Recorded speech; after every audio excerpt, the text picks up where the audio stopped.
Je me trouve présentement dans la ville de San Marcos, petit village de quelques habitants, au Sun Creek Lodge. Donc, on est au Belize, complètement dans la partie sud. Aujourd'hui, j'ai le goût de vous parler de gratitude, puis de vision aussi, parce que c'est vraiment ce qui m'anime aujourd'hui. Premièrement, j'ai énormément de gratitude pour la relation de couple que j'ai avec Karine, ma relation familiale aussi avec les enfants. C'est énormément d'enseignements et riche d'expériences. C'est sûr que le voyage qu'on a décidé de faire, ça nous permet de vivre ça, mais pour moi, c'est vraiment au-delà de ça. Ce que je me suis rendu compte, parce que j'ai quand même décidé de saisir l'opportunité que ce voyage-là me permet pour pouvoir être plus structuré, avoir des routines de vie où est-ce que ça me permet vraiment de travailler sur certains projets puis de pouvoir aller plus vers mes passions. Donc, c'est de ça que je vais vous parler aujourd'hui. Premièrement, je vais vous parler de la zone de confort. Ce voyage-là, c'est vraiment une expérience très grandissante parce qu'à la base, il y avait beaucoup d'a priori à partir 5-6 mois comme ça au milieu de l'Amérique. En van en plus. Je trouvais ça vraiment comme énormément d'organisation puis de préparation. Donc, je me suis rendu compte que dans mes patterns, je m'étais créé une zone de confort puis que je ne voulais pas en sortir. Le fait qu'on ait des êtres civilisés puis qu'on s'est créé des environnements de vie très confortables fait en sorte qu'on a de la difficulté à sortir de là pour aller vers nos aspirations, vers nos rêves, vers nos passions. Donc, pour moi, cette zone de confort-là empêche dans une certaine mesure de grandir puis de s'émanciper. C'est comme un cocon, on se crée, puis à l'intérieur de ce cocon-là, c'est difficile de venir grandir, c'est difficile de pouvoir en sortir, mais c'est nécessaire si on veut s'émanciper puis aller à la découverte de d'autres choses. On doit sortir de cette zone de confort-là qu'on s'est créée. Donc, pour moi, le voyage, c'est l'occasion idéale de pouvoir remettre certains patterns, certains schémas, des programmations que j'ai, de pouvoir les mettre, les dévoiler au grand jour, puis pouvoir bénéficier de ça. C'est vraiment une opportunité. Pour moi, le voyage me fait revenir en enfance. Parce que l'enfant, lui, va s'émerveiller de tout. Puis le fait qu'on est dans un contexte où est-ce que tout est changement, tout est nouveauté presque à chaque jour, bien, on peut être beaucoup plus facilement dans cet état de découverte-là. Donc, il y a énormément de choses que j'ai le goût de voir, de pouvoir découvrir. Donc, c'est vraiment ça que le voyage me permet actuellement de faire. De retourner en enfance, en plus la relation que je développe avec les enfants, pour moi, c'est vraiment me connecter à cet esprit-là du jeu, puis du moment présent, de vraiment savourer ça. Donc, pour moi, c'est une opportunité qu'on s'est créée de pouvoir faire de l'espace dans nos vies. Puis quand on crée de l'espace comme ça, bien, ça crée justement les opportunités. Donc, il y a le maintenant, pour moi, qui est plus relié aux passions. T'sais. On peut vivre le moment présent dans des passions.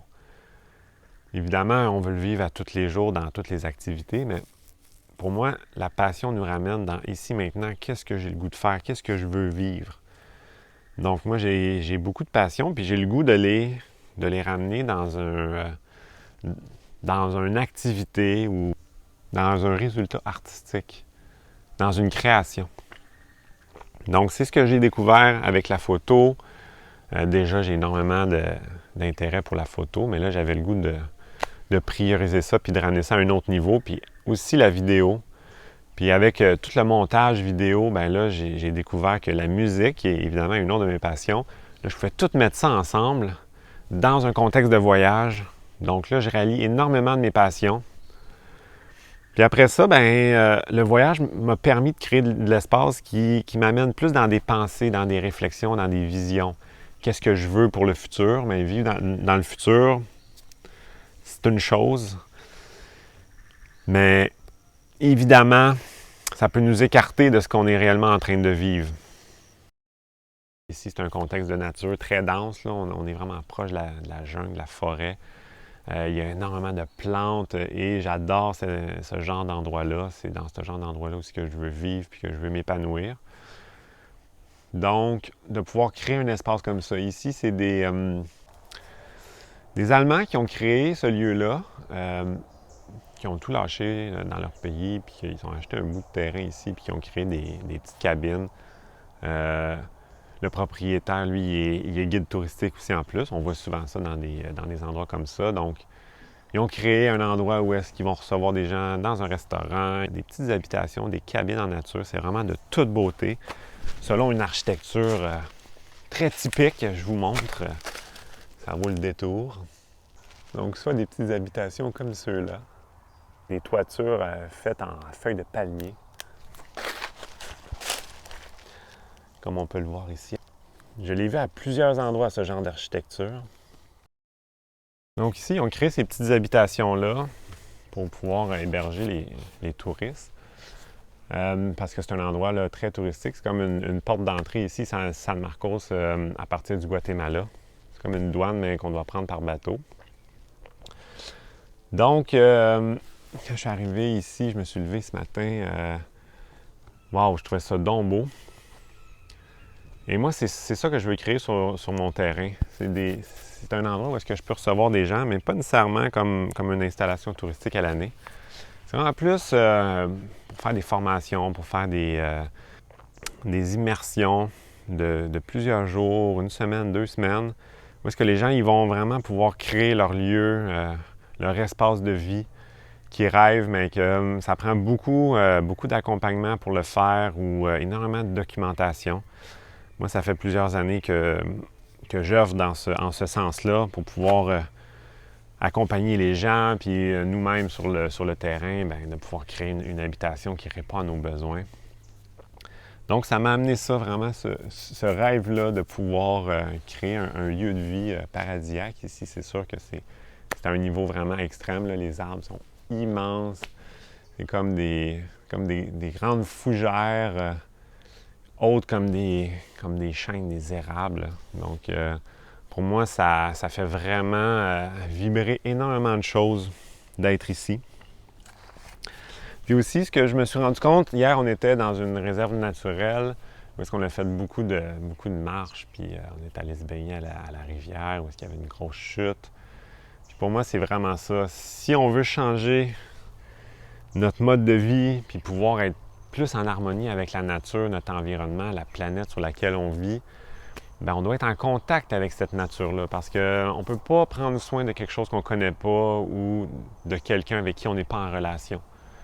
Le prendre soin, ça se fait vraiment avec une relation. Donc, de pouvoir faire profiter ou offrir à des gens qui sont intéressés de se reconnecter avec la nature, pour moi, ça a vraiment un double sens puis une utilité de pouvoir changer le cours des choses. Parce qu'actuellement, on est une société qui est malade, qui est mésadaptée, donc qui est adaptée à un climat toxique. On le voit énormément là, avec toute la pollution qu'on voit. Puis ici, on en voit plus les effets parce qu'on est dans des pays tropicaux qu'on va juger de moins civilisés ou moins établis. Les gens ils vivent vraiment plus dehors avec des plus petits moyens, ils travaillent moins. Donc, d'être en contact avec cette culture-là, ça me permet de voir au fond que le tourisme que ça apporte génère énormément de pollution. Puis que, ben, quand on va dans un tout inclus ou on fait une croisière, ben, on ne sait pas réellement qu'est-ce qui se passe derrière cette industrie-là. Donc, moi, en étant plus proche des propriétaires, des lieux, des gens, c'est sûr que les gens ici, ils font vraiment attention. Il n'y a pas de pollution. Tout est bien entretenu. Ben moi, ça me fait voir qu'on peut créer ça, un endroit où est-ce qu'on peut changer le cours des choses. Puis le faire avec mes passions aussi. Moi, j'ai beaucoup de passion au niveau de l'architecture, au niveau du design, au niveau de tout ce qui est encore des lieux de vie, produire sa nourriture, des serres. Donc, c'est vraiment ça que ça amène aujourd'hui puis que j'ai le goût de partager. Fait que je vais faire une petite visite des lieux. sous le thème d'une chanson qui m'a particulièrement touché quand je l'ai entendu la première fois. Puis c'est ce que ça me génère comme réflexion, de ne pas attendre à la retraite avant de faire ce qu'on veut réellement, puis d'incarner nos passions. C'est le temps de le faire maintenant. De faire ce qu'il faut pour pouvoir se rapprocher du bonheur, être heureux. Pour ça, pour moi, c'est être dans l'action, aligné avec ce qu'on veut voir sur la Terre. Donc, c'est l'histoire, au fond, d'un touriste qui arrive dans un petit village puis qui voit un pêcheur puis il se demande, au fond, pourquoi le pêcheur ne fait pas grand-chose de sa journée. Puis le pêcheur, il raconte son histoire. Fait que je vous laisse là-dessus avec le vidéo ou des images du lieu ici. Ça m'a vraiment comme percuté, donc j'espère que ça va vous inspirer aussi. Bonne journée à vous. J'ai un beau-frère qui est millionnaire, il a fait sa fortune des cellulaires.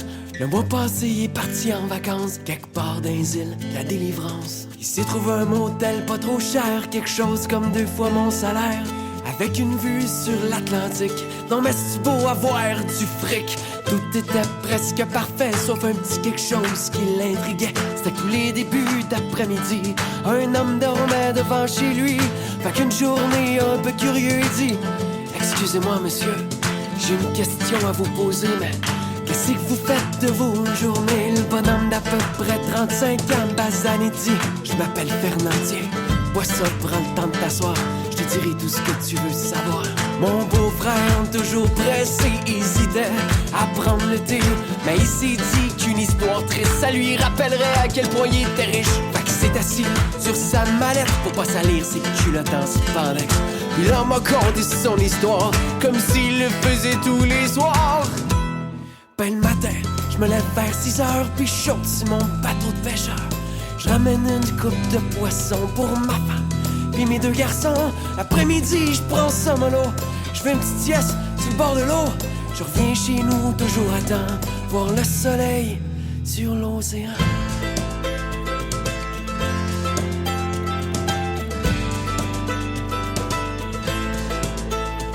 Mon beau-frère, toujours à l'affût, dit: Fernand, tu ferais de l'argent si tu te bougeais le cul. Si tu pêchais toute la journée, le poisson tu pourrais le vendre au lieu de le donner. Mais qu'est-ce que je ferais avec cet argent-là? Répond Fernand, un peu coma. Tu t'achètes un maudit gros bateau qui va 10 fois plus vite que ton rafio. Fait que tu peux aller beaucoup plus loin, où il y a 100 poissons pour un marin. Puis ça va tellement te rapporter que tu te payes une douzaine d'employés. Puis plus t'as de pêcheurs, plus t'as de poissons. Plus t'as de poissons, moins tu le vends cher. Moins tu le vends cher, puis plus t'en vends. Ouais, puis plus t'en vends, plus t'es gagnant. Le pauvre Fernand, tout mélangé, regarde mon beau-frère avec curiosité. Il dit: une fois que j'ai fait tout ça, mais tu vas me dire que c'est que ça me rapportera. Mon beau-frère, tout étonné, faut que le pêcheur va pas cliquer, voyons. À ce temps que t'es plein d'argent, tu te payes une grosse retraite. À 50 ans, le bon Fernand, un peu gêné, il dit: la retraite, qu'est-ce que c'est? Je veux pas avoir l'air peu instruit, mais ce mot-là, ben, on le connaît pas ici. Fait que mon beau-frère se ferme les yeux, il se concentre, il sourit un peu, il pense à grosse retraite qui va se payer, puis il livre le fond de ses pensées. Ben le matin, je me lèverai vers 6 heures, chaudré sur un petit bateau de pêcheur. Je ramènerai une coupe de poisson pour ma femme, rester à la maison. L'après-midi, je prendrai ça mollo, je ferai une petite sieste sur le bord de l'eau. Je rentrerai chez nous tout juste à temps, voir le soleil sur l'océan. On aurait dit que c'est à ce moment-là que l'homme riche est devenu un autre gars. C'est comme si le beau-frère avait compris que Fernand était plus riche que lui. Aujourd'hui, mon beau-frère est pêcheur, quelque part au sud de l'équateur. Puis l'après-midi, il prend mollo avec son chum Fernand sur le bord de l'eau.